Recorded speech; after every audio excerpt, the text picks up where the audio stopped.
السلام عليكم ورحمة الله وبركاته. channelka daawanaysiin waa Leila Axmed official. waxaan ku leeyahay channelkeeda ku cusub tahay, please subscribe, share, like, share, comment qurux badan ka soo bixi. maanta waxaan wadaa sida titlka ugu aragteenba aan maanta farxad aan meeshaan la wadaagaa maadaama aan soo dahay aadna iyo asxaaf baan familkaas maanta aan mabruuk leeyahay. alif mabruuk aan ku leeyahay maadaama ay aadna iyo asxaaf gabar u dhalatay.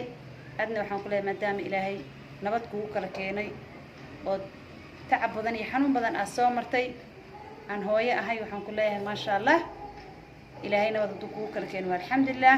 meeshaan farxadan kugu soo wadaagay mabruuk aan ku leeyahay walaashay macaan adiga iyo walaadaadaba iyo xaajigaada. waxaan leeyahay barwaaqo iyo bashbash ku noolaada.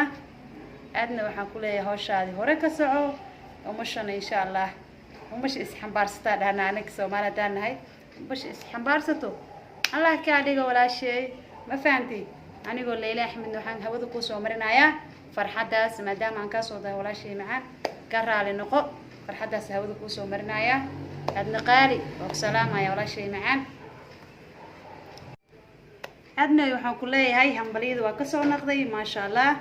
waxaan ku leeyahay qof waxa tahay qalbi wanaagsan qalbi nadiif ah wajigiisa uu furfuran yahay ma sha Allah. aniga sanad iyo xoogaa waan kugu xiranahay intaan YouTube-ka aan soo furanin ka hor waan kugu xirnaa ma sha Allah. aad baan ku jecelahay dar ilaahayna ku jecelahay maadaama aadan aqoonin aan is aqoonin waxaan farxadan ula soo istaagay waan kugu hambalyeynaa waxay tahay farxadda adiga iga keensatay ma sha Allah. ummadana waxaan ku leeyahay insha Allah sidii ku jeceliin ka badan inay ku jeclaadaan arjeynaya. intaasna adaa keensatay waxa keenay qalbi fiicnaantaada furfurnaantaada dadaalka badan aad gelisay ee waqtiga badan anaga aan ugu dhuminaysid ma sha Allah. waxaan ku leeyahay waxaan ku dhahay lagama sheekay karo dabeecadaha inta waa ka sheekayna hadaa ku dhaho ma sha Allah waaye. marka waxaan ku leeyahay walaashay macaan hore u soco adiga iyo xaajigaadaba iyo amiiro inta ka salaama ayadana ma sha Allah. furfurnaanta iyo qosalka wax loo qaata maahan dabeecadan waa shay muhiim ah. inta aan kugu jeclaada waxay tahay dabeecada iyo qosalka wanaagsan iyo ma sha Allah waxyaalaha aad soo gelinaysid.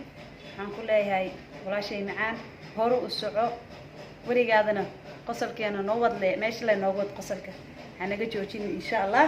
waxaan ku leeyahay jiro joog caafimaad wacan.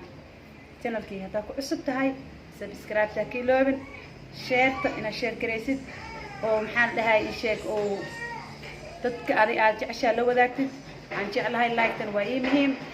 salaam alaykum.